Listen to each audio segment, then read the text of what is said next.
The owners' meetings, I thought I'd give you guys a little update on just the process.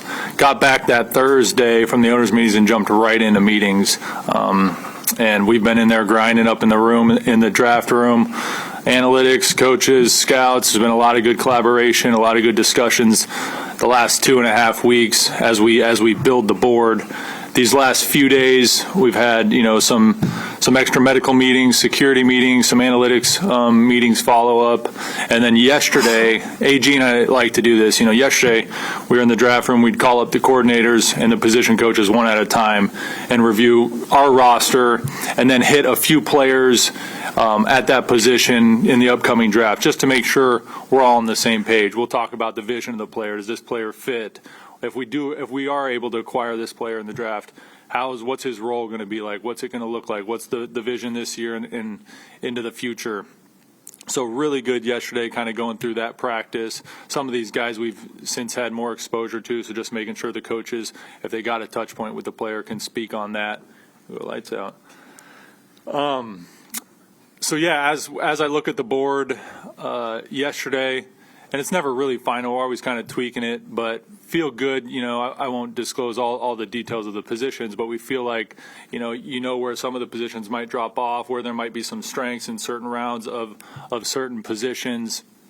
And overall count, you'd say it's around 225 total above the line players, with what I would consider 135 to 140 live cards. Some of these guys might just not be fits here schematically. They might not fit the Jets, or disqualify themselves for medical reasons, whatever it may be, but feel really good about the board and where we're at today. So with that, I'll open it to any questions. How different is it, Darren, with the number 2 pick, where I think everyone assumes we know what's happening at number 1, where you're not doing the projections ahead of you? You kind of have your pick. Yeah, it's a little different. It's nice, right? Because we think we know what's going to happen at once. Then we have these pool of players, and we're like, okay, let's dive into it. We're going to get one of these guys. So it's been good, but it hasn't really changed the process in terms of just diving into each guy and then stacking them and doing it. But that's kind of a nice. Overall, just how do you view this draft as far as talent-wise, not necessarily position-wise, but just as a whole? I think it's a good draft. I think there's some good players that can help contribute to the team. So there's always good players in the draft. The defensive system, changing systems a little bit, does it change at all what you're looking for at certain positions on defense? A little bit, but that's every year across the NFL. If there's staff changes or you're changing systems, and that's why it's so important when I touch on those meetings we had yesterday. Okay, hey, this player, one more time, if we get this player here, how is he fitting the offense? How is he fitting the defense? What's the vision? What's the role he's going to play? But yeah, it's important we have those conversations and we know it's clear. When you traded Jermaine, you said one of the reasons you did that because you like the edge rushers in this class. Mm-hmm. I know you're not going to talk about them, but what do you think about maybe the top tier edge rushers? Yeah, when I said that about Jermaine, not only the draft, but also felt like the free agency class had some depth as well as the draft, and feel good about this draft class as well with the edge group. I think there's different flavors, different styles. Guys do it different ways, but it is a pretty good group. I would say that in this draft. Darren, how much goes into, like on draft day, the planning for potential trades? Like if this team calls and we're at 5 now, like do you go through those scenarios at this point where, okay, maybe these players will be here? Like what's that like? A lot, and exactly, and that's where we're at kind of in the process. We started that this past week, and you're kind of always doing it throughout, like taking one-day breaks and looking at it early. But these last few days, that's really when you're getting in to your strategic planning, scenario planning, and talking through it. That's these next few days too. The calls pick up around the league, and guys start. But it's a lot of teams feeling each other out. I feel like every team you talk to, we're open to moving up or moving back, and they're just feeling teams out and information gathering from other teams. But this is the time. But we plan and have days where we have strategic and strategy meetings. But these next few days really kind of hone in on that. Darren, with everybody says the 2027 draft is like loaded.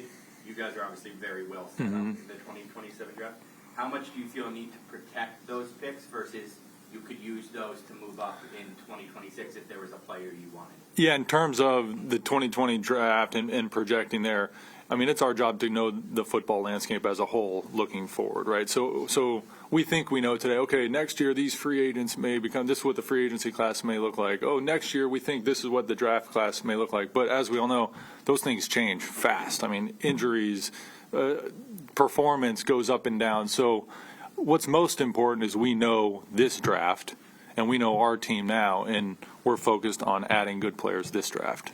In the scouting process, Darren, how do you weigh immediate contributions versus what a player might be down the line, and how does that change as the draft goes along? So that's a discussion we have really about every single player, whether it's a first-round player or a seventh-round player. We're in the business of projecting these guys, right? What their value could be. Like we're talking ceilings and floors all the time with all these prospects, and how they fit here and what they could be, what they could not be based on their deficiencies or abilities.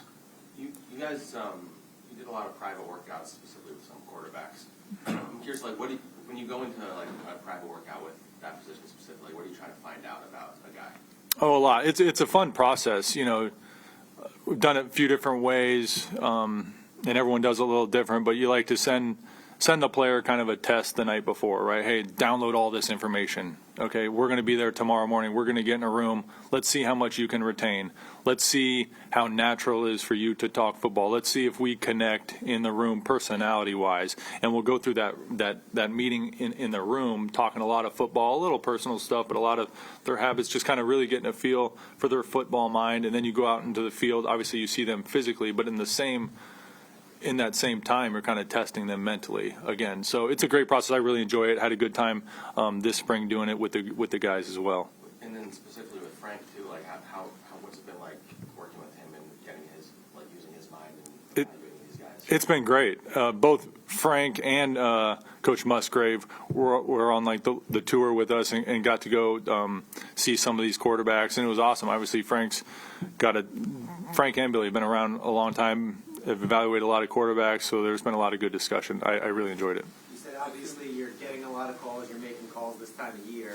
How do you balance that quality and a guy you maybe have your heart set on versus the quantity and maybe trading back because you obviously have done so much homework and there's a lot of guys out there you like? Yeah, and that's the balance. And there are there's, like I said earlier, we think there's good players throughout this draft, and we're hoping we can land some of them. But this time of year, it's a lot of just feeling everyone out. But you really don't know until you get on the clock, because no one knows how it's going to fall. No one knows how they're going to feel at that moment. So, but a lot of the planning is done ahead of time. Does it feel like a game of poker sometimes? What's that? Does it feel like a game of poker sometimes? Oh, totally. I mean, you don't know what to believe this time of year. That's the truth. Darren, it was reported that you guys canceled a 30 visit with David Bailey. I'm not sure if you're willing to confirm that and to say why you did that. I'll say this: with top 30s, every team uses them differently and has different ways of using that mechanism. Some don't even use the top 30s at all, right? I would say for us, when we do top 30s, every single player and case is different. Sometimes I want this player to meet with our player engagement department. Sometimes I want this player to meet with our sports performance. Sometimes it's purely medical. Sometimes it's a recruiting process. Sometimes it's a smoke screen. And in regards to David, we had good touch points with him at the Combine. We went to his pro day, had a good dinner with him, and we were just kind of juggling our 30 and how to use them, and I wouldn't look too much into a cancellation because there was other ones that we may have changed as well. I don't know your history in Denver in terms of having 3 picks in the top 33, 4 picks in the top 44. Have you ever been in that situation? No. And what is it like for you? Because it's almost like you're in a position of strength, as I would imagine. Yeah, no, we're excited about the picks we have in this draft, and excited about the pool of players that potentially will be there. So how we use them is kind of TBD on how the board falls and all those things. Assuming you guys do the thing where you like mock what, in-house mock what you think the other team's going to do, when you mock the first 15 picks, how confident do you feel like, I know what this team in front of us is going to do and this team is going to do, or compared to what you usually feel, if that makes sense? Like, are you usually more confident in the in-house mock than you are now? Because I think people say that this draft is like all over the place. Yeah, I think in terms of placing players with certain teams, that's hard to do with confidence. But I think you might have a level of confidence that these pool of players, call it 5, call it 8, whatever, everyone's probably different, are likely gone. right? I don't know. I can't place them on teams, but we're probably pretty confident this pool of players are not going to be available at this pick or that pick, how it goes. But yeah, we like to think we know, but until it happens, we really don't. Take a couple more. How do you view this wide receiver class? I think it's a good class. I think there's some guys that could help. Again, different shapes, sizes, different skill sets. But I think there's some good players in the wide receiver class. How helpful has Last round. Frank Reich been from the standpoint, aside from knowing quarterbacks, the fact that he was in college football last year and played against a lot of these players and coached some of them? He's been great. That's a good point. I'm glad you brought that up because we have had conversations about several of these players in the draft that he faced or either was around personally, and that's been unique and that's been cool.